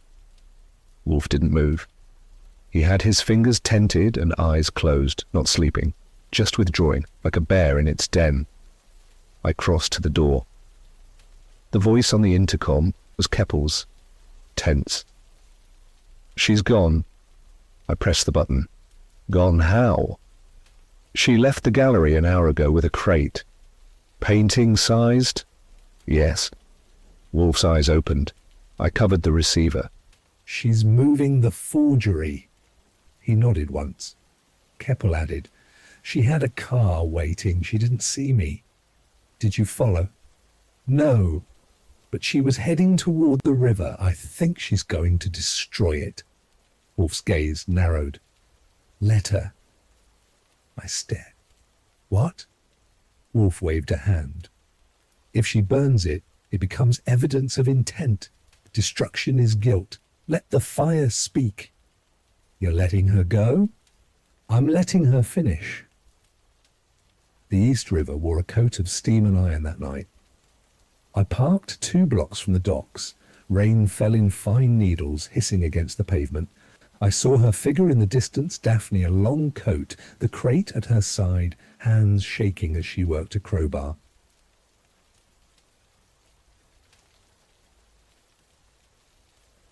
I stayed in shadow. She lifted the lid. Inside, the forgery gleamed under a dim lantern glow, Lautenbach style, but not his age. The varnish too fresh, the pigment too clean. She stared at it a long time. Then she pulled out a flask of turpentine, doused it, reached for a match. But her hand froze, and instead she sat down. On the crate, head in her hands.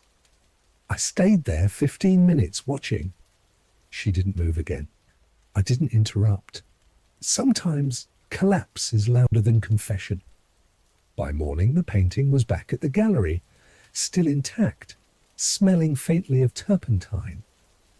Keppel called to confirm it was resealed and stored under lock. Will she face charges? He asked. Wolfe says that depends. On what? On whether the buyer in Prague wants the world to know he owns a Nazi ledger in oil paint. Keppel exhaled. What will happen to her? Depends on whether she signs the same affidavit as you. She will. She should. Wolfe read Keppel's affidavit aloud that afternoon. It was concise, articulate, and damning. It stated that the forgery was made under pressure, with Daphne's supervision, that she had insisted the pigment layers match Lautenbach's surface technique, but not his base primer, that she had lied about the purpose, claiming the original had been damaged, not sold. She will not be arrested, Wolfe said. Why not? Because the statute of limitations on export fraud has expired. And the forgery would require the buyer's cooperation to prosecute. I shook my head. Still feels like she got away with it. Wolfe frowned. She has lost her career, her reputation, and most likely her passport. I returned to my typing. In your book, that counts. In my book, Wolfe said, that is life. At dusk, Madame Vernou returned. She did not call ahead. She never did. But Fritz admitted her, with the solemn grace of a butler permitting royalty to her own execution. She wore a veil this time. It was not for mourning. It was for protection of face, of name, of legacy. I suppose you know, she said. Wolfe didn't look up. I do. And? I find your tactics vulgar. Her lips twitched. But not ineffective. No, she sat. I wanted it gone. I needed funds. You cannot imagine how difficult it became after the war. My holdings were frozen, my husband's estate contested, and that painting, it had history. It had names. It had evidence. Wolfe exhaled. You had it copied, displayed the forgery, and sold the real one under a false ledger. Yes. And used Daphne as courier. She volunteered. She was ambitious. She wanted to matter. And now? She still matters, but not in the way she hoped. Wolfe poured himself a brandy. Didn't offer her one. You came to ask something, he said. Yes. She removed an envelope from her coat. I would like this not to be sent. He didn't take it. I don't accept bribes. It's not money. Then it's leverage. It's a plea. He glanced at me. I stepped forward, took the envelope, opened it. Inside, the original authentication letter from the Prague acquisition, signed by Daphne, notarized by Vernou, sealed with gallery wax. If this surfaces, Wolfe said, she is ruined. She is already ruined, but she is not evil. He took the letter, folded it. I will burn it. Thank you. But only because it is no longer necessary. She nodded. Then she stood and left. I stood at the fire later that night. Wolfe had gone to the Orchids. The scent of turpentine lingered faintly in the paper. I hesitated, then tossed it in. Flame caught, curling edge, swallowed ink, consumed truth.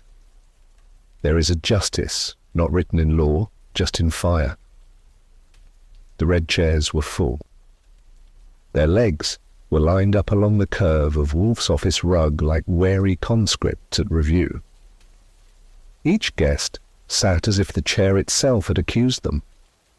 The air was tight, warm from the radiator hiss, and thick with tension that even Fritz's impeccable orange peacoat couldn't soften. Madame Vernou was draped in sable, her hat tilted like a crescent moon about to vanish. Daphne wore gloves indoors, a detail Wolfe noted, and I filed away. Inspector Kramer stood, pacing. Keppel's absence was as loud as a slammed door. Wolfe leaned back in his yellow chair. He tapped the edge of the low table with one finger, the sound a metronome of inevitability.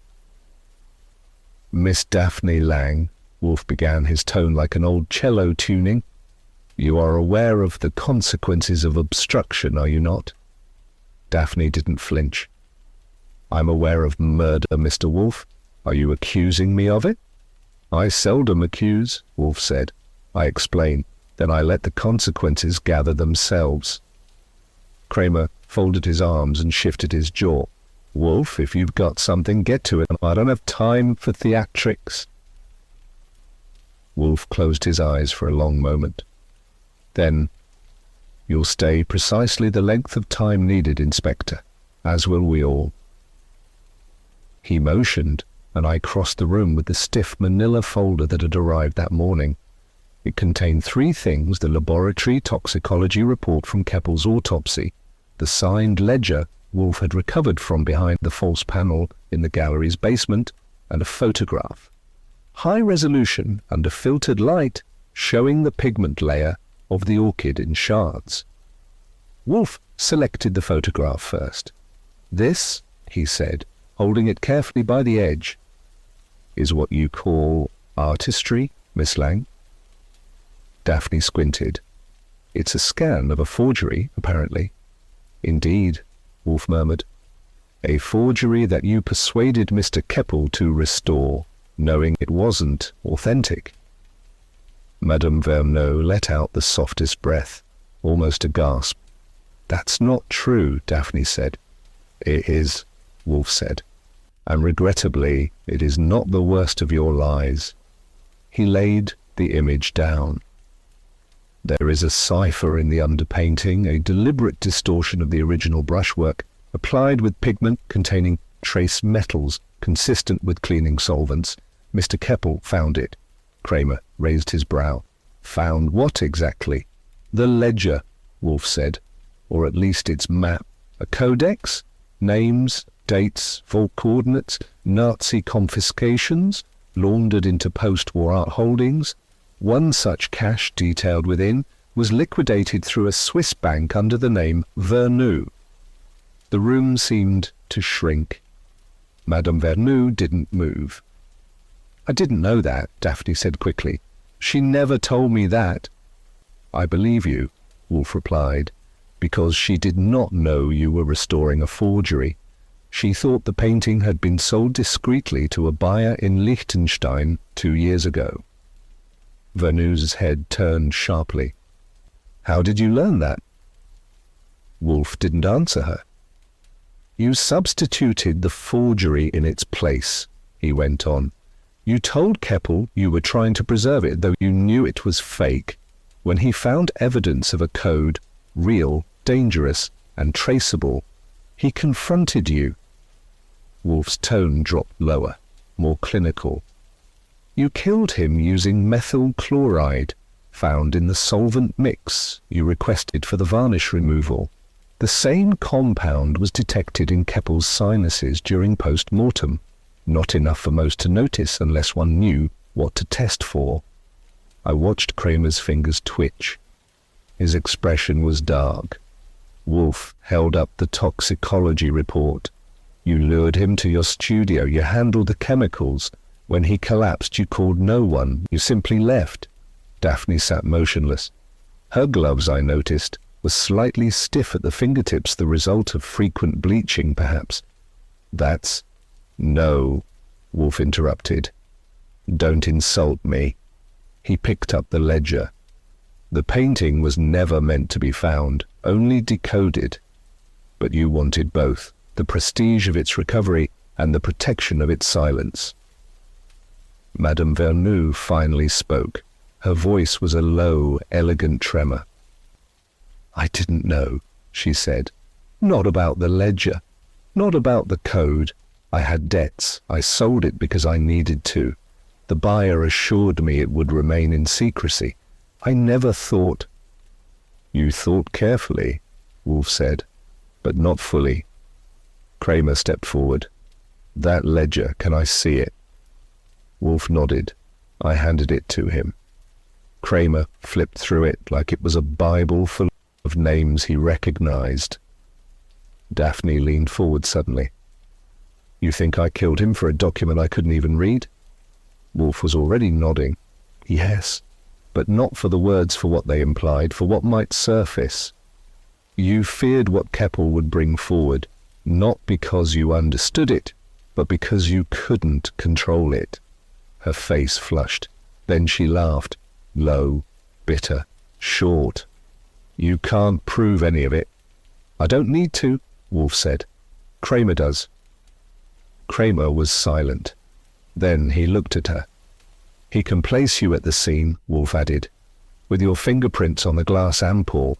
It was in Keppel's trash bin. She froze. I stepped behind her. Wolfe didn't move.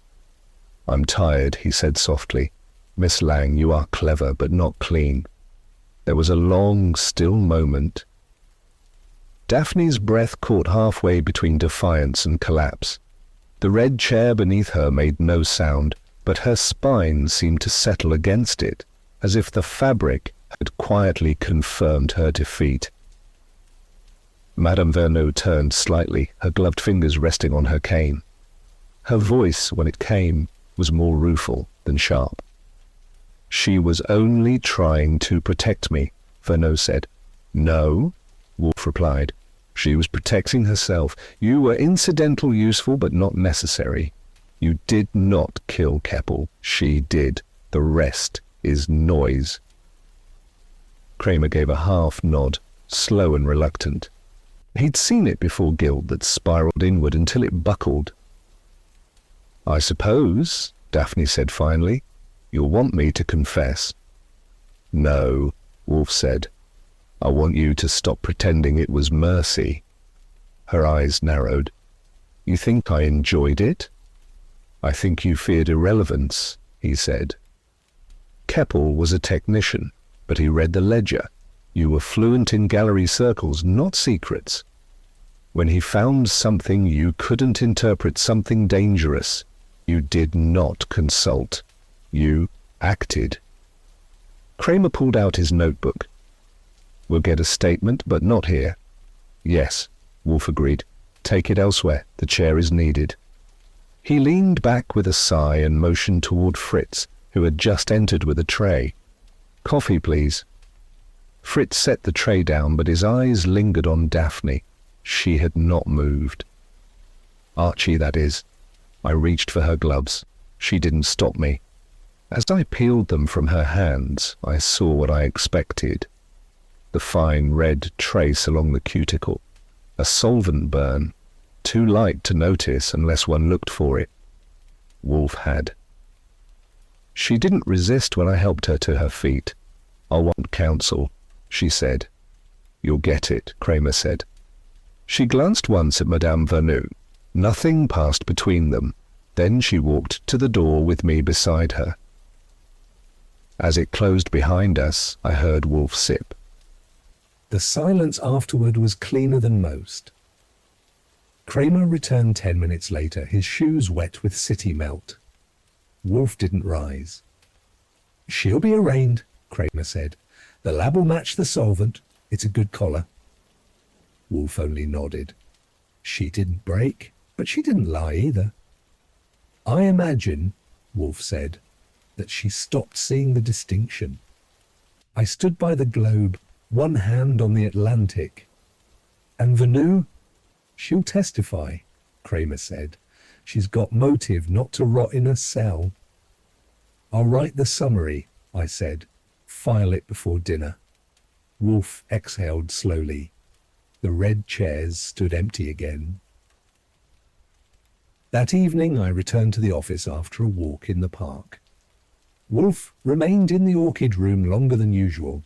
When he emerged, it was near 10. He did not speak at first, just lowered himself into the yellow chair and regarded the vacant room. Do you believe she meant it? He asked finally. Which part? The regret. I paused. I think she regretted being caught, but not the action. Wolfe nodded once.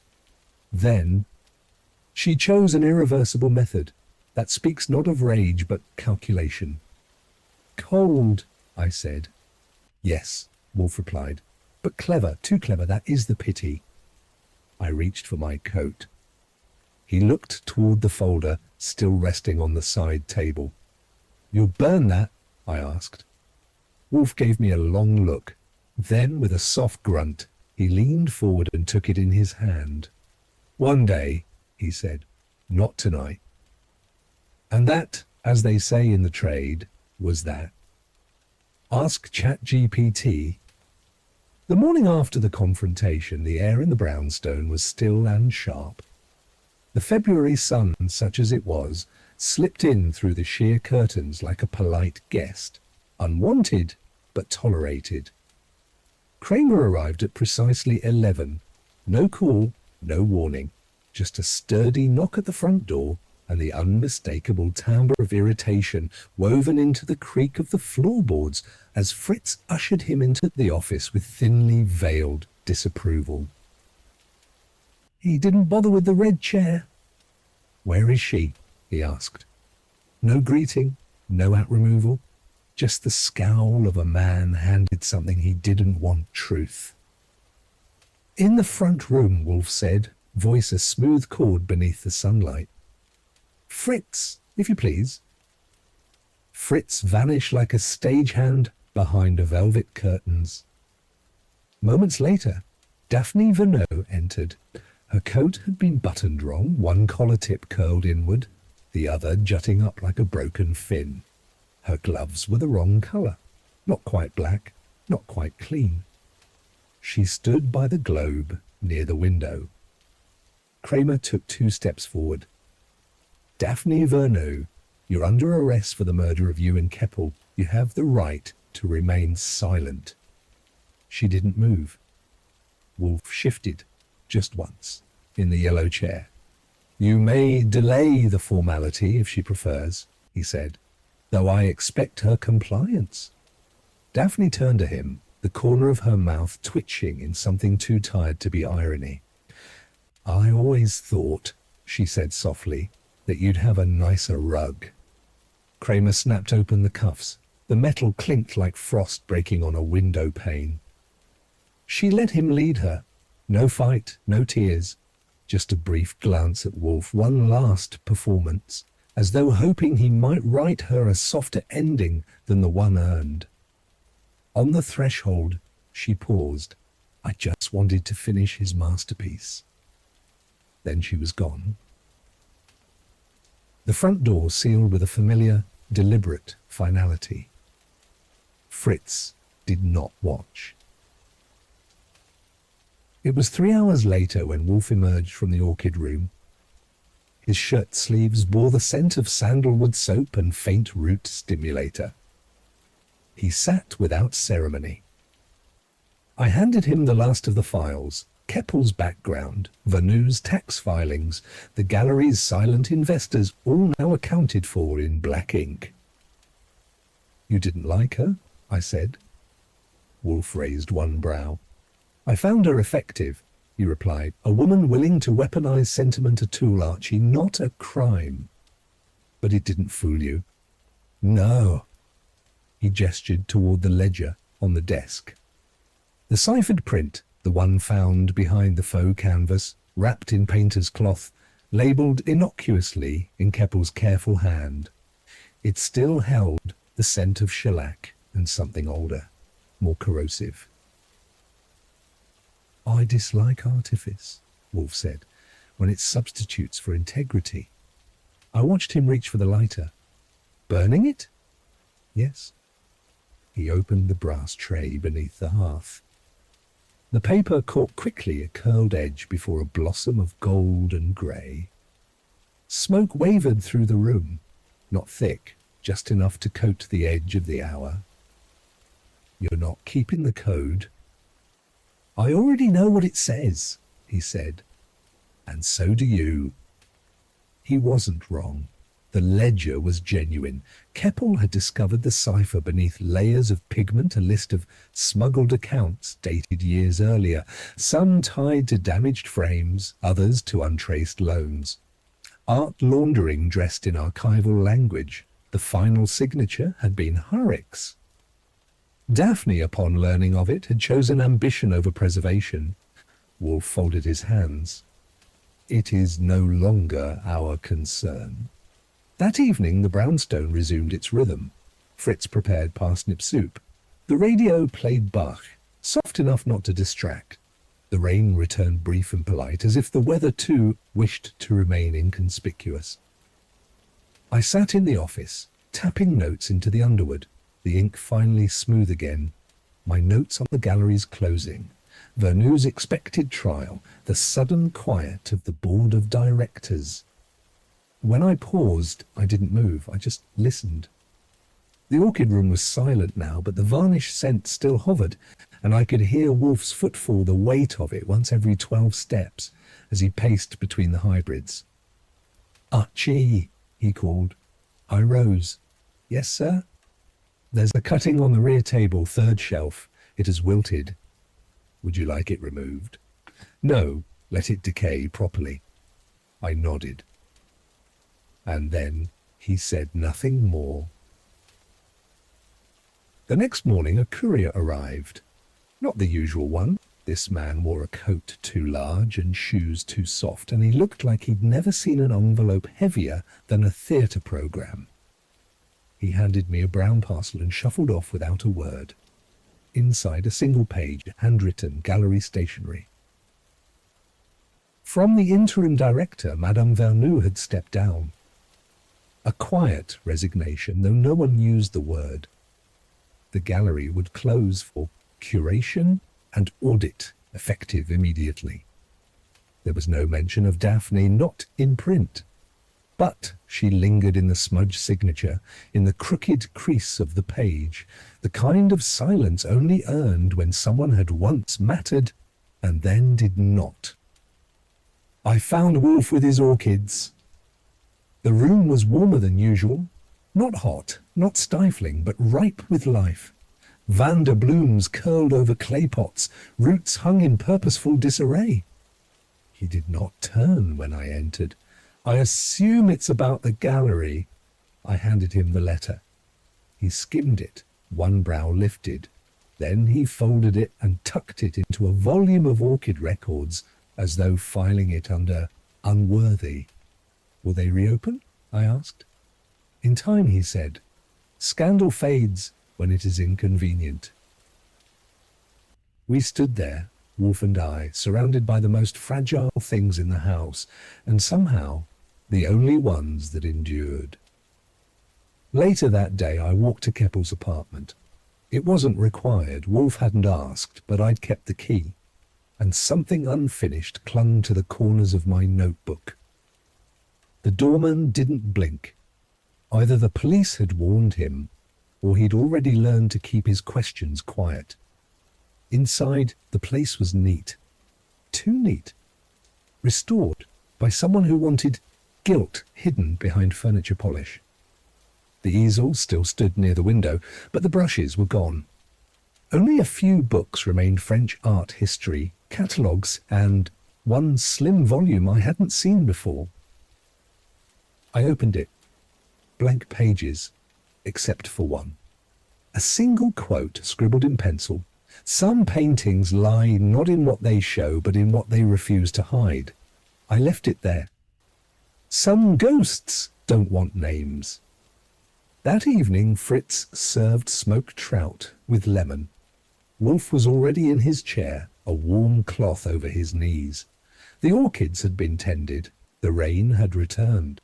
Manhattan, in all its fogged windows and humming radiators, had decided it was time to settle down. I poured 2 fingers of rye. Wolfe declined. "I have no interest in celebrating this," he said, "because the painting was a lie, because it was used poorly." He leaned back, his eyes falling closed. "She did not want to finish a masterpiece," he said. "She wanted to be its author." I let that sit for a moment. Then I looked around. The office, the globe, the cracked spine of the ledger Wolfe hadn't burned, and beneath all of it a kind of stillness that only comes after something has been named and punished. "I suppose," I said, "some things aren't meant to hang in a gallery." Wolfe opened one eye. "Some things are meant to be buried." I nodded. But later, much later, when the house was quiet and I was alone in the office, I noticed something. A faint trail of varnish scent, too faint to have come from Fritz's polish, more like memory or regret. It lingered along the edge of Wolfe's desk. I bent down. There, behind the lowest drawer, wedged in the frame, was a scrap of painter's cloth, dried and brittle, just a thread. I didn't pull it out. I just stood, closed thread. I didn't pull it out. I just stood, closed the drawer, and let the silence return. Outside, the rain paused. Inside, the orchids bloomed. The case was closed. But something perhaps only that scent had decided to stay.